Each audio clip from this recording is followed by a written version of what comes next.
brought up damsel. Here we are talking about. Yeah, what's next on the script? I wanted to point out mainly that any arousal I've experienced in a digital game world tends to be more intellectual than physical and more situational than visual. We're co-hosting tonight with Tale of Tales, who will be showing you their new work, Luxurious Superbia, tonight, which is a game about showing attention and affection to the devices in our lives that serve us so devotedly. That's my paraphrase of the game. They may describe it to you differently.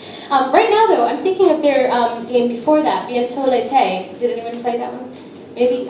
It's a game where you wander a seaside, shrouded in memory, and you enter a house to play chess with the ghost of an old love, and you smoke and you pour wine. I remember someone called it a being French simulator. It wasn't me, I don't remember who did that, but it's meant to be a multiplayer game. I played it quite early when it was still, I think, test servers, and because it's not a mainstream work now, it's not that the servers are constantly crowded with waiting lists of potential chess partners. I normally played against an AI, but I remember the first time that I entered the house on the seashore in Bientôt l'été, and I poured a glass of wine and I lit a cigarette in the game, and I realized there was a real user across the table from me for the first time. I experienced this incredible thrill and this intimate connection. I never knew who my partner was, which made the game's central conceit of trading wistful snippets of conversation back and forth across the table.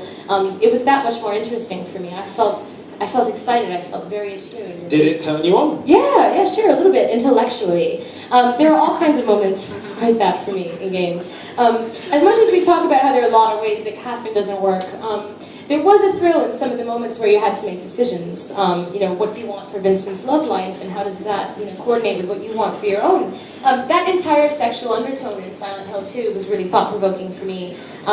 Every visual and thematic element of Silent Hill 2 enforces the combination of sexual frustration and disgust that the character Jane Sunderland felt while watching his wife die. Thinking of that, just little beats and little moments, like the first time you see like one of the hyper-sexy nurses, or the pained mannequins that are just open legs stitched together. There's this scene fairly early on where light is thrown across this vulnerable-looking headless dress form wearing his wife's clothes. Right now we're in a medium where people think that Bioshock Infinite's Elizabeth, who's a Disney princess that throws coins at you, is a good companion. Or people will remember Alex Vance forever just because she looks at you when you're talking, which I tend to try to expect from most people in my life. Bioshock, Half-Life 2, even Silent Hill 2 are still not games that I can ultimately just grab someone and show in order to prove to them that games are capable of showing real human behavior and connection. Most of the best experiences that I've had in games have been through these individual beats and these little things that I remember that make sense in context. I wonder if games are biting off more than they can chew for now. Yeah, I might make an argument that in order for games to convey romantic relationships, they should be able to convey believable relationships at all. Or even simpler than that, just humanity. Like, when I was a child, I could list all these video game characters that really felt like real people to me, and now I'm a grown-up. So, yeah. Yeah, if the two characters I list that I really do have a crush on are a vampire and a rabbit, yeah, then games might still have a ways to go. Yeah, that damsel thing. Always talking about damsel. Yeah, I'm in board games full time now, and I used to think that, I used to tell people as well that that's because of the systems, that's because there's 100 ideas, 1,000 ideas that video games should adopt that they haven't. And that's true, but as of basically this month, I've realised it's not about the game on the table. I've changed to board games because it lets me interact with my friends, because it lets me forge relationships. The top half of this picture is what's important, not the bottom half. We borrowed the person on the left. Someone looks really upset up there. Is that Paul? That's Paul. Yeah, he just. This is his business partner with his hands over his eyes. I wonder why he could be upset. I wonder. Yes. So board games are good. Do they turn you on? No. Yes. This is black gold. That injection molded plastic. That's an oil derrick. This is the most erotic board game of all time. No. Yeah. That's good. Yeah, but you haven't been playing any of the big video games, though. Ever since you got into board games, you haven't really found time to play GTA. Yeah, it's a weird one, Yeah. You can have this huge, expansive open world.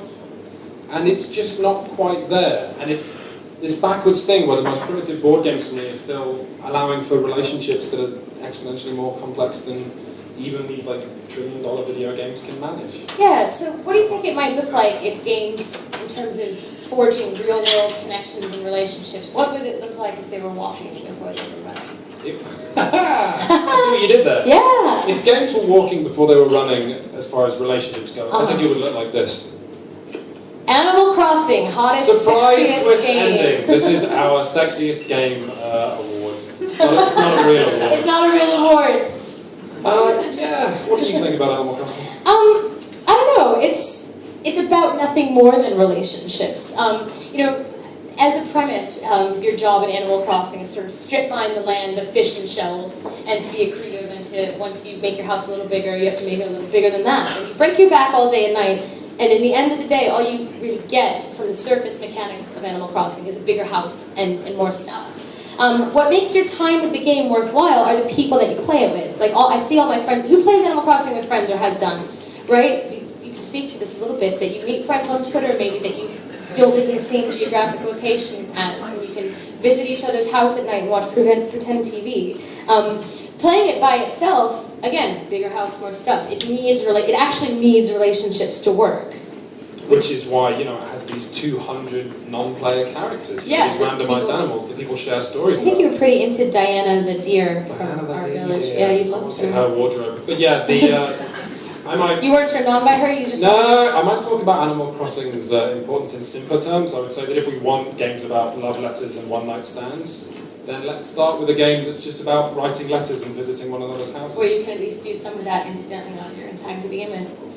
Yes. Yeah, and like there's already a lot of social game design and online game design hinged on forcing players to interact under the presumption they'll play a game more if they make friends. That can feel hollow and tacked on. Notifications, forced team-ups, like later level raids in online games are just ways for developers to make their content last longer because you have to find other players before you can complete it. A lot of what we see through that school of design is geared at making players spend more money as well, so it's not pure necessarily.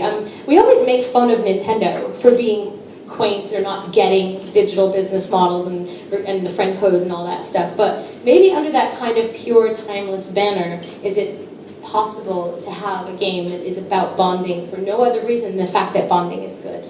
I would probably take Diana the Lady Deer over anyone in GTA 5. Over Damsel? Over... What if it was Animal Crossing but with Damsel and Fran, and they could be your neighbors? Yes. Are you turned on? Just yes. Yeah, me too. Yeah. Anyway, thank you very much for your time. Thank you.